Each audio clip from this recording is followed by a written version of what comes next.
Welcome to Car Con Carne, episode 711. I'm James Van Osdell, and I've got a lot coming up here on Car Con Carne. Car Con Carne will still be doing some remote things, but Car Con Carne will also be in the field, as they say. I say that at least.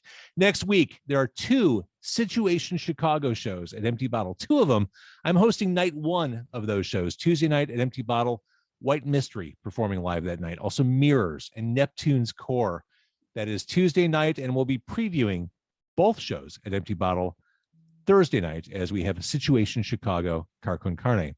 Also coming up on Car Con Carne, Wiener Circle, a trip to Wiener Circle with my dear friend Scott Lucas of Local H. Lowdown Brass Band joins me tomorrow. I'll be making a return to Dante's because their pizza is ridiculous.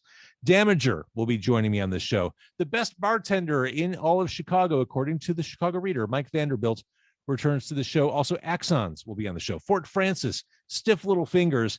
It goes on from there. Car Con Carne is going to keep you busy and keep things really pretty local. I mentioned restaurants. I'm going to Dante's, going to Wiener Circle. I'm always looking for restaurants to record at. Promo the food, talk about the food, eat the food, share the food, put the food on the camera.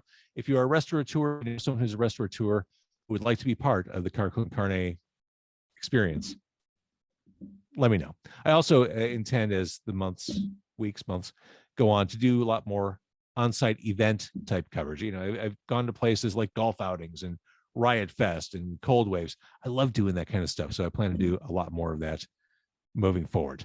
That all aside, I want to bring my guest on. He is a partner in a new storefront that is opening up in Avondale this spring. The storefront is called the Horror House.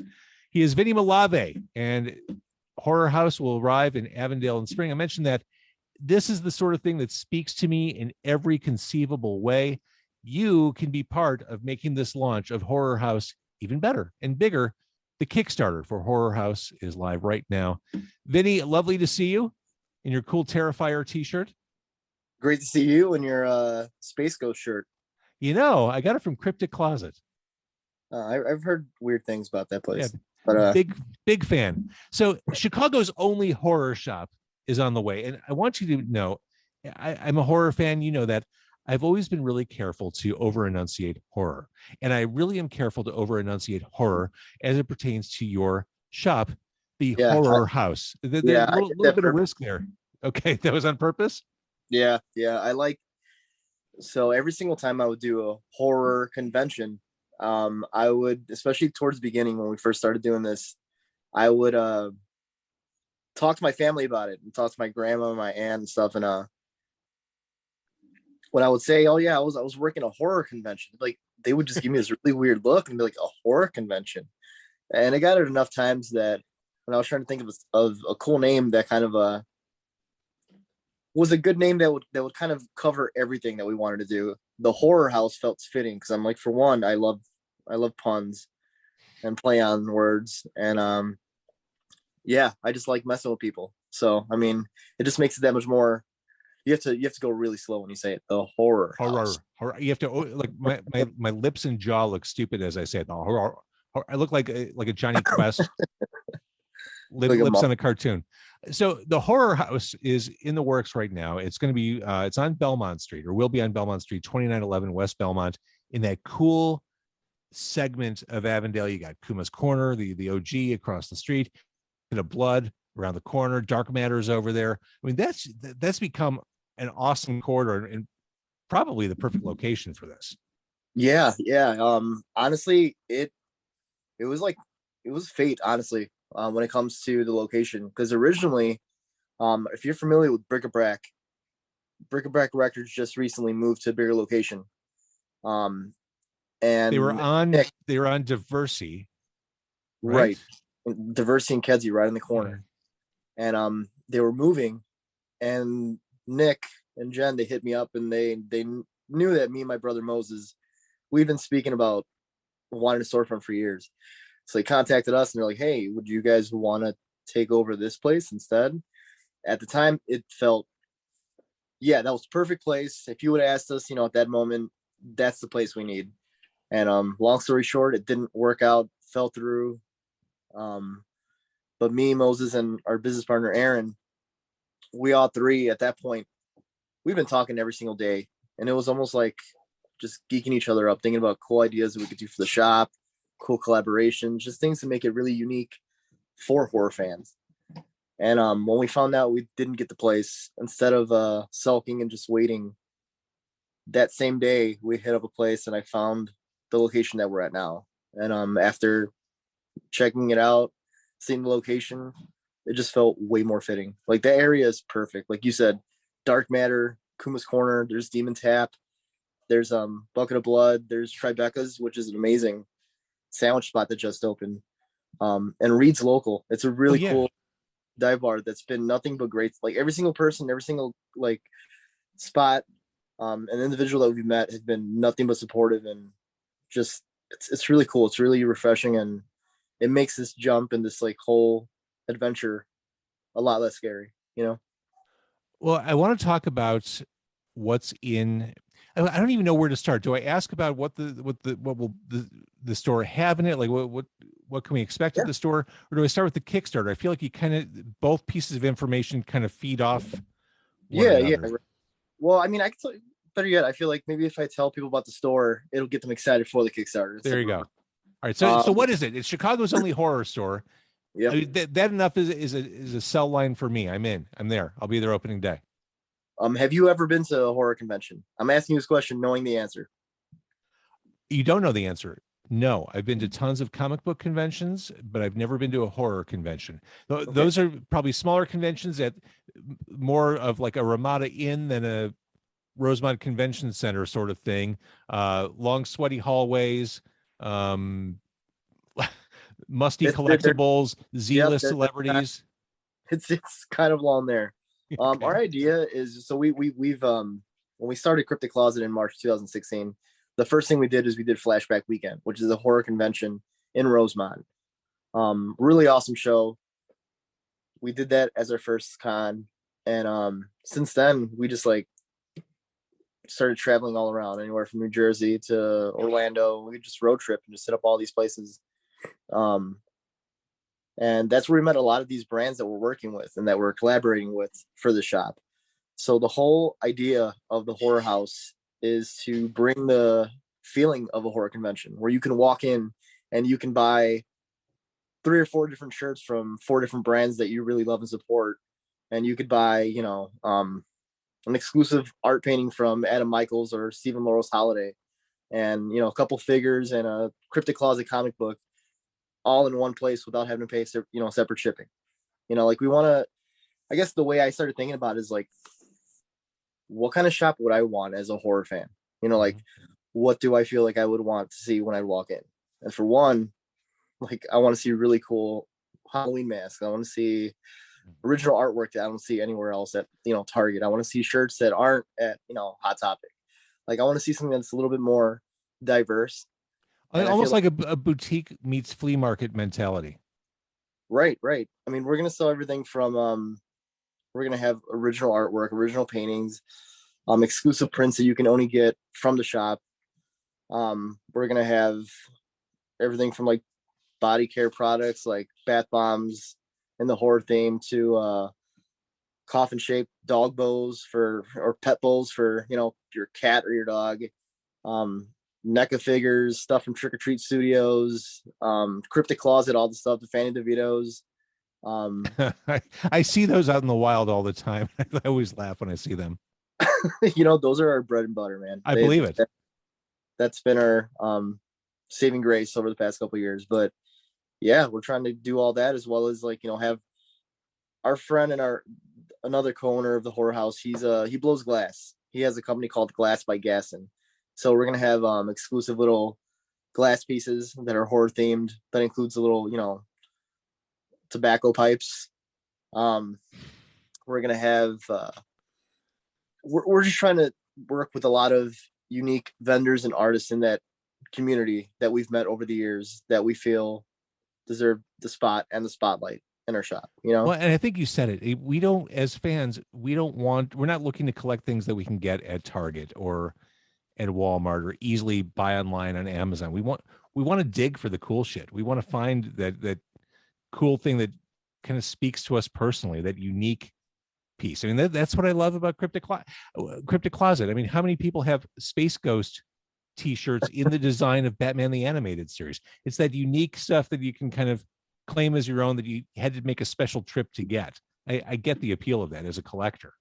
Yeah, yeah. And we just feel like, it's a really good opportunity to spotlight a lot of really awesome artists and companies and brands that don't really get the attention that they truly deserve, Mm-hmm. I can name some of the brands we're working with. Tear Threads, I'm wearing one of their shirts right now. They're one of my favorite companies, not just because of the artwork that they produce, but the people who run the company are absolutely just amazing people. Rick and Olivia are the owners, and I mean their entire family. They're just like really great people. And I mean, from doing all these shows, we've just been fortunate to come in contact and just make natural friendships with a lot of these folks. And I don't know. I just know that when I go to cons, there's certain brands and companies that I can tell certain fans get excited about. Like Paul Press has a really good following. Western Evil. If you've been to Riot Fest the past few years before this last one, you probably have seen him. He has all the serial killer stuff. Mm-hmm. He's pretty popular around here. And we'll be working with them. We'll be working with Atomic Cotton. We'll be working with Stephen Laurel's Holiday. We're going to try to work with Vinegar Syndrome, try to get some cool Blu-rays and stuff like that. My buddy literally just donated a bunch of old creepy comics from like 1973. Of all those old creepy and eerie, those black and white, the Warren comics. I love all those. We have a whole box. Perfect. Oh my God, those are perfect. Yeah, man. We're just like, when we first start, obviously we're going to do what we can to make it work. Like we started this off with the vision of, just having a horror shop. But as time went by and the ideas that we started spinning, it started getting bigger and bigger. And I know that with the idea comes the money that you need to support that idea. And that's where we come to the Kickstarter. We're opening our doors this spring. Like whether the Kickstarter works or not, it's going to happen. Mm-hmm.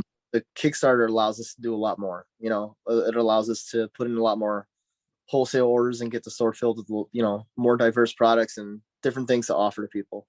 Not to mention these companies and artists that we're talking about, we don't want to have to do consignment. We know that everybody's hurting, right, and we would love to pay them up front, because not only helping them, it's helping us.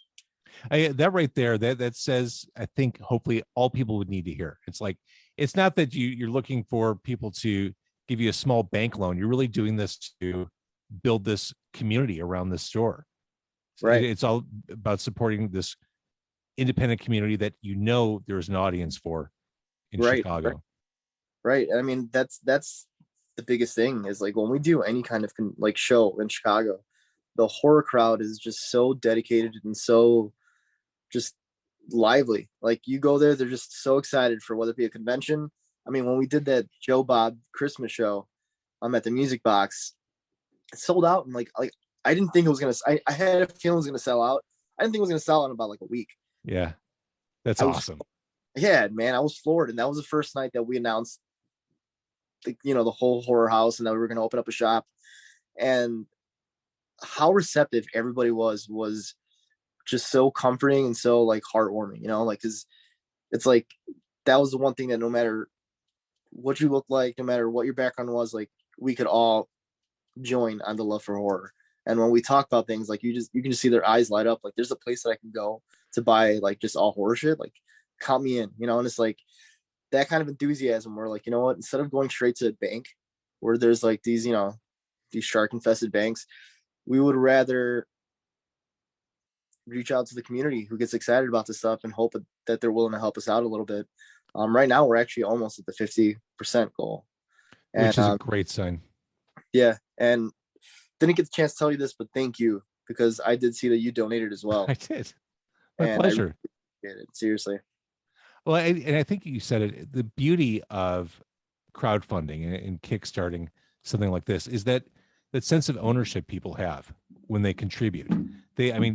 You're building a community in terms of what you're selling and what kind of brands and businesses you're aligning yourself with, but you're building a community with people who want you to succeed. Like someone could say, yeah, I put $20 into this. That's my guy. Those are my guys. That's my store. You should check it out. I mean, it really, everyone has a stake in it. It's a really exciting thing for the people who help crowdfund. Yeah, I think that's the beauty of it is, that's actually one of the tiers is we have the Wall of Fame, and that's you can pay a certain amount of money. You can get the Cryptic Closet, the Horror House t-shirts. There's two different ones along with the sticker pack and the button, and you can have your name written on the wall. So that way, whether you live in the state or you don't, if you really want to be a part of Chicago's only horror shop, you can actually have your name on the wall. So whether you decide to come here to Chicago in a couple of years or not, you can come and see it for yourself. So things like that I think are really cool. There's certain projects and Kickstarters and GoFundMe's that I've actually donated to, and whether it's somebody, a filmmaker trying to make a movie, one of the really cool perks that I always thought was really unique and inviting was you could pay a certain amount of money and they could have your name added in the credits. Yes. That's just so simple. It means so much to the person who's doing it. It does. You feel like a whole different connection than you do to any other movie. It's so true. It's funny. Years and years ago, I crowdfunded or helped crowdfund the Image Comics documentary. And I kind of forgot about it. I got a DVD copy of it, and they talked to everyone. They talked to like Silvestri and Eric Larson and McFarlane and Liefeld and all that. I didn't think about it after I got the DVD. Years later, I realized I have an IMDb credit because I was in the credits because I crowdfunded and I asked to be in the credits with my crowdfunded money. So I have an IMDb credit because of Kickstarter. Mm-hmm. But it's that ownership. Like, yeah, I have an IMDb credit because of crowdfunding now. Yeah, you feel a little bit more. You feel like a little bit more part of it than just somebody who just loves the movie. Right. Well, and it's so this is so well timed. This store in Chicago, and you said it. I mean, horror fans are passionate, but there is such a legitimate market and need for something like this. I mean, I saw it at the Chi-Town Theater, the drive-in, when the Music Box did their Music Box of Horrors at the drive-in during the pandemic on more than one occasion. They were packing that place every night for really obscure horror movie. Yeah, just totally off the rails horror, and people were eating it. They couldn't get enough of it. That's what's going on in this city. There's an appetite for this, and the fact that this doesn't exist yet doesn't mean there's not a need. It means you are right place, right time, right idea. And honestly, man, that's the biggest answered prayer for all of us is that we didn't just want to do this, but we knew that there was a giant void missing in Chicago for the horror, and one that shouldn't just come once or twice a year. We knew that there's all these different kinds of places. And to be completely honest with you, my boss was a huge motivation for a lot of this. I worked for Pro Wrestling Tees and 1 Hour Tees. My boss, Ryan Barkin, was a huge inspiration because I saw what he was able to do with pro wrestling. And he eventually opened up the Pro Wrestling Tees storefront, which is an open store, but that was all by choice. He can still keep it running right now if he wanted to, but he just chose not to.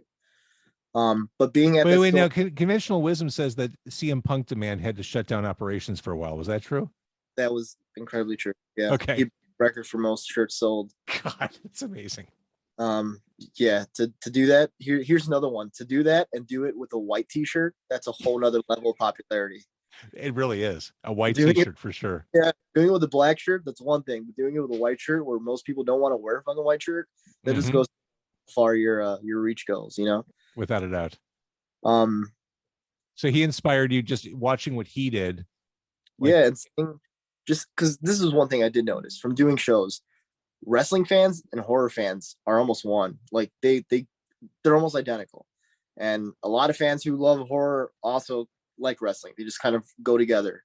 And I know that because a lot of events that we would throw at the wrestling shop, I'd see a lot of familiar faces from, conventions that we would do. And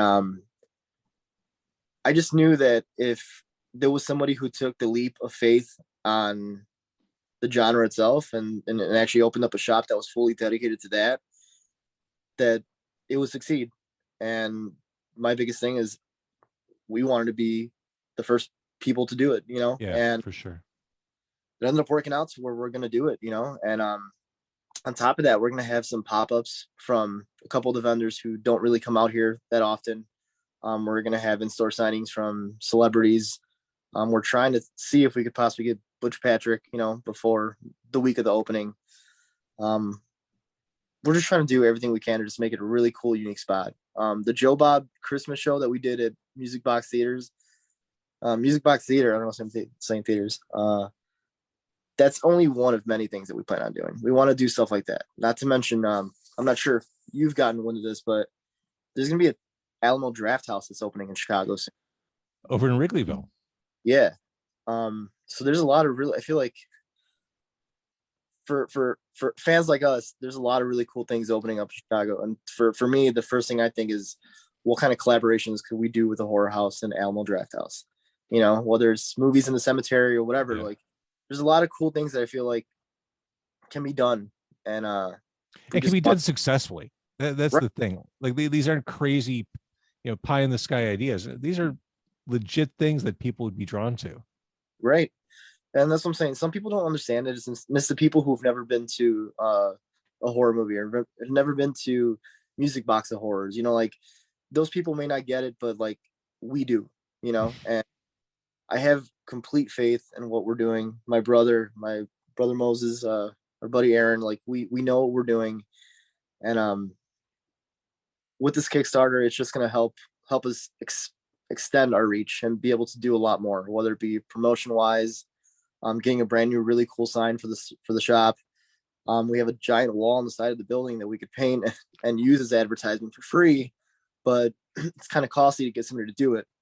So things like that are going to be able to help us do really cool shit like that, in my opinion. Like right now we're trying everything we can. We have an exclusive pre-order on the Cryptic Closet right now.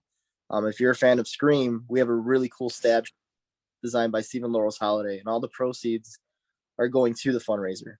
So if you don't want to donate to the Kickstarter, but you want to buy a really cool shirt and still feel like you're, contributing, that's a really cool way to do it too.